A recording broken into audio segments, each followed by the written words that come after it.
बिस्मिल्लाहिर्रहमानिर्रहीम। Welcome back to passionate brains. आज की वीडियो बहुत इंपॉर्टेंट होने वाली है। इस वीडियो में हम क्विक स्टेप 15.6, 7, 8 एंड 9 को डिस्कस करने वाले हैं। तो फर्स्ट क्वेश्चन है कि an unknown hydrocarbon contain 85.71% carbon and its molar mass is 84 gram per mole and what is its molecular formula. एक हमें अननोन हाइड्रोकार्बन दिया है और उसमें जो कार्बन है ना वो 85.71% प्रेजेंट है। इसके अलावा हमें इसका मास भी क्वेश्चन में गिवन है और हमें जस्ट मॉलिक्यूलर फार्मूला कैलकुलेट करना है। सबसे पहले हम एक चीज़ समझते हैं, कोई भी जो हाइड्रोकार्बन होता है ना उसमें हाइड्रोजन और कार्बन दो एलिमेंट प्रेजेंट होते हैं। अब हमें क्वेश्चन में जस्ट एक एलिमेंट गिवन है, तो कार्बन जो है वो 85.71% प्रेजेंट है। तो मतलब अगर हम हाइड्रोजन को फाइंड आउट करते हैं तो हम उसको 100 में से माइनस करेंगे एंड 14.29% हमारे पास इसमें अब कार्बन प्रेजेंट है। सबसे पहले हम क्या करेंगे कि हम इसका एम्पेरिकल फार्मूला कैलकुलेट करेंगे स्टेप 1 में, कि हमने स्टेप 1 में इसका एम्पेरिकल फार्मूला कैलकुलेट करना है। सो कार्बन की अमाउंट हमें गिवन है, इसको हम इसके एटॉमिक मास से डिवाइड कर देंगे जो कि हमें पीरियोडिक टेबल में होता है। तो हमने सबसे पहले कार्बन को 85.71 से डिवाइड किया 12 से एंड हमारे पास जो कार्बन की वैल्यू आ जाती है विच इज़ 7.14। सिमिलरली हमें हाइड्रोजन की वैल्यू पता चली थी, तो हमने उसको डिवाइड किया हाइड्रोजन के मास से जो कि 1 होता है एंड हमारे पास 14.29 आ जाती है हाइड्रोजन की वैल्यू। अब इन दोनों में से जो छोटा नंबर है आंसर का, उसको हम दोनों के साथ से डिवाइड कर देंगे। सबसे पहले कार्बन को डिवाइड करते हैं, तो कार्बन का आंसर 7.14 था एंड इसी को हम 7.14 से डिवाइड करेंगे तो आंसर आ जाएगा 1। इसका मतलब है कि इस एम्पिरिकल फार्मूला में हमारे पास जो कार्बन है वो 1 टाइम प्रेज़ेंट है। सिमिलरली हाइड्रोजन को डिवाइड करेंगे, हाइड्रोजन का जो आंसर था, तो हाइड्रोजन की वैल्यू 2 आ जाएगी, यानी कि ये जो फ़ॉर्मूला है उसमें हाइड्रोजन 2 टाइम प्रेज़ेंट है। सो CH2 is the empirical formula. हमारे पास एम्पिरिकल फ़ॉर्मूला CH2 आ जाता है। अब थर्ड स्टेप में हम क्या करेंगे कि हम कैलकुलेट करेंगे एम्पिरिकल फ़ॉर्मूला मैथ। यानी कि जो एम्पिरिकल फार्मूला मास होता है, कार्बन का 12 होता है, तो कार्बन यहाँ पर 1 टाइम प्रेज़ेंट है एंड हाइड्रोजन का मास 1 होता है, लेकिन हाइड्रोजन यहाँ पर 2 टाइम प्रेज़ेंट है। सो 14 ग्राम पर मोल हमारे पास आ जाता है empirical formula mass of CH2। अब थर्ड स्टेप में हम क्या करेंगे कि हमने कैलकुलेट करना है मॉलिक्यूलर फार्मूला। तो मॉलिक्यूलर फार्मूला कैलकुलेट करने के लिए हम क्या करेंगे कि हम मॉलिक्यूलर मास को एम्पिरिकल फार्मूला मास से डिवाइड कर देंगे। एक तो मास हमें जो क्वेश्चन में गिवन था हम वो यूज़ करेंगे, दूसरा एम्पिरिकल फार्मूला मास जो हमने अभी कैलकुलेट किया था हम उसको वो यूज़ करेंगे। तो 84 को हम 14 से डिवाइड करेंगे तो 6 आ जाएगा। अब लास्ट स्टेप में हमने क्या करना है कि हमने इस 6 को एम्पिरिकल फार्मूला से मल्टीप्लाई कर देना है।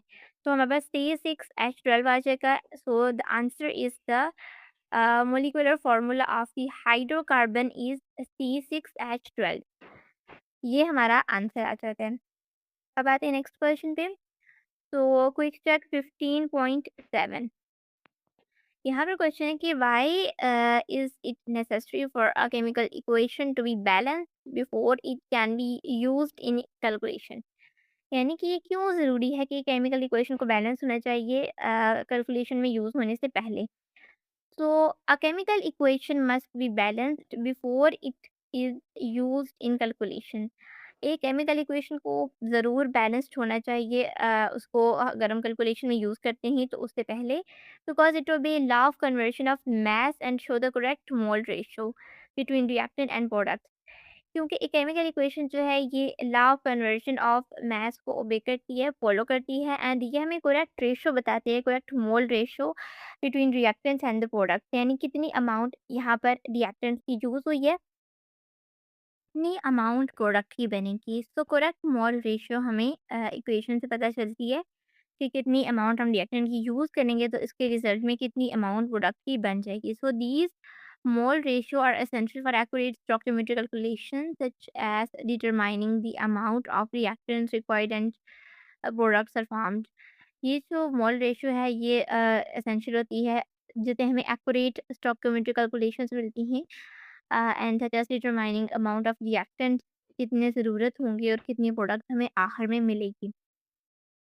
अब आते हैं पिक्चर 16.8 पे। तो यहाँ हमारे पास एक क्वेश्चन है कि if you react 100 gram of chlorine gas, 100 gram of chlorine gas अगर रिएक्ट करती है with 500 gram of potassium iodide, तो which reactant will be the limiting reactant? इन दोनों में से कौन-सा रिएक्टेंट जो है वो लिमिटिंग रिएक्टेंट है? सबसे पहले हम क्या करेंगे, तो फर्स्ट स्टेप में हम क्या करेंगे कि हम बैलेंस्ड इक्वेशन बैलेंस करेंगे। तो क्लोरीन ने रिएक्ट किया अ, 2Ki 2 पोटेशियम आयोडाइड के साथ, इसके रिजल्ट में 2KCl बना and iodine. So 1 mole of chlorine react with the 2 mole of potassium iodide and as a result 2 mole of KCl is formed. तो स्टेप 1 में हम क्या करेंगे कि हमने कैलकुलेट करना है मोल्स को। तो फर्स्ट में हम क्लोरीन के मोल्स कैलकुलेट करेंगे। तो मोलर मास क्लोरीन का होता है 71 ग्राम पर मोल और मास हमें जो है वो क्वेश्चन में भी गिवन है 100 ग्राम। तो हम 100 ग्राम को डिवाइड कर देंगे 71 के साथ, तो 1.41 मोल हमारे पास आ जाएँगे क्लोरीन के। सेकंड स्टेप में हम क्या करेंगे कि हम कैलकुलेट करेंगे मोल्स ऑफ पोटेशियम आयोडाइड। तो मोलर मास जो होता है पोटेशियम आयोडाइड का व्हिच इज़ 166। सो मास को अगर हम डिवाइड करते हैं मोलर मास के साथ, तो 3.01 मोल्स हमारे पास पोटेशियम आयोडाइड के आ जाएँगे। स्टेप 3 में हम क्या करेंगे कि हम लिमिटिंग रिएक्टेंट को आइडेंटिफाई करेंगे from the balanced equation. 1 mole of chlorine react with 2 mole of potassium iodide. तो यहाँ पर 1 मोल यूज़ हुआ है क्लोरीन का एंड 2 मोल्स यूज़ हुए हैं पोटेशियम आयोडाइड के। तो देयरफॉर 1.41 मोल्स क्लोरीन के यूज़ हुए हैं एंड 2.82 मोल्स केसीएल के, यानी अगर हम इसको मल्टीप्लाई कर दें 2 के साथ, तो 2.82 मोल्स पोटेशियम आयोडाइड यूज़ हुए हैं, लेकिन अवेलेबल कितने हैं 3.01 मोल्स। तो 3.01 moles are greater than 2.82 moles required। सो हमें जो ज़रूरत है वो है 2.82, लेकिन जो अवेलेबल है 3.01। सो पोटेशियम आयोडाइड जो है ये एक्सेस में प्रेजेंट है और क्लोरीन जो है वो लिमिटिंग रिएक्टेंट है, वो कम प्रेजेंट है। सो लिमिटिंग रिएक्टेंट यहाँ पर क्लोरीन है and excess reactant potassium iodide है। अब हम आते हैं 16.9 क्वेश्चन पे। तो यहाँ पे हमारे पास क्वेश्चन है कि find out the theoretical yield and percentage yield of oxygen generated by heating 40 gram of KClO3। The mass of oxygen produced is 14.9 gram। यानी कि हमें थ्योरेटिकल यील्ड कैलकुलेट करनी है, हमें परसेंटेज यील्ड कैलकुलेट करनी है ऑक्सीजन की जो कि जनरेट हो रही है जब हम हीट करते हैं 40 ग्राम ऑफ KClO3 को, और एक मैथ में और भी गिवन है क्वेश्चन में। और जो mass of oxygen gas produce हो रहा है विच इज़ 14.9। इक्वेशन में हमारे पास 2 मोल्स KClO3 ने रिएक्ट किया, तो इसके रिजल्ट में 2 KCl एंड 3 ऑक्सीजन जनरेट हुए। स्टेप 1 में हम क्या करेंगे कि हम कैलकुलेट करेंगे मोल्स ऑफ KClO3।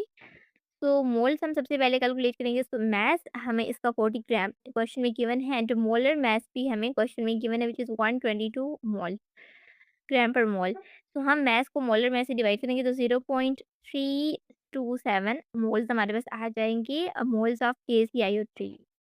अब सेकंड स्टेप में हम क्या करेंगे कि हमने मोल्स कैलकुलेट करने हैं ऑक्सीजन के जो कि प्रोड्यूस हुए हैं।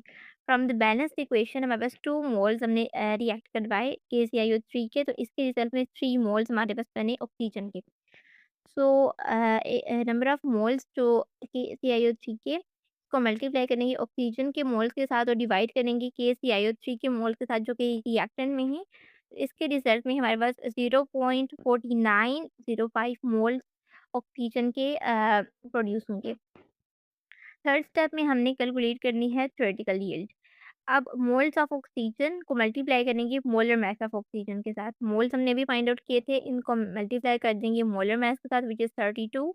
तो 15.7 ग्राम हमारे पास आ जाएगी थ्योरेटिकल यील्ड। और एक्चुअल यील्ड वो यील्ड होती है जो कि हमें प्रोडक्ट से प्रोडक्ट की फॉर्म में ऑब्टेन होती है विच इज़ 14.9। ये हमारे पास एक्चुअल यील्ड है। इसको हम थ्योरेटिकल यील्ड के साथ डिवाइड करेंगे और मल्टीप्लाई करेंगे 100 के लिए फॉर द परसेंटेज, तो हमारे पास आ जाएगी 14.9% परसेंटेज यील्ड। 14.9 हमारे पास एक्चुअल यील्ड है। इसको डिवाइड किया 15.70 के साथ, 70 ग्राम के साथ और मल्टीप्लाई कर देंगे 100 के साथ, तो 94 0.9% हमारे पास आ जाएगी परसेंटेज यील्ड। तो स्टूडेंट, यहीं तक था आज का लेक्चर। आपको आज के वीडियो में कुछ भी समझ ना आए तो आप पूछ सकते हैं, अपने दोस्तों के साथ शेयर करें। पैशनेट ब्रेन को सब्सक्राइब करें। मिलते हैं नेक्स्ट वीडियो में, तब तक के लिए अल्लाह हाफ़िज़।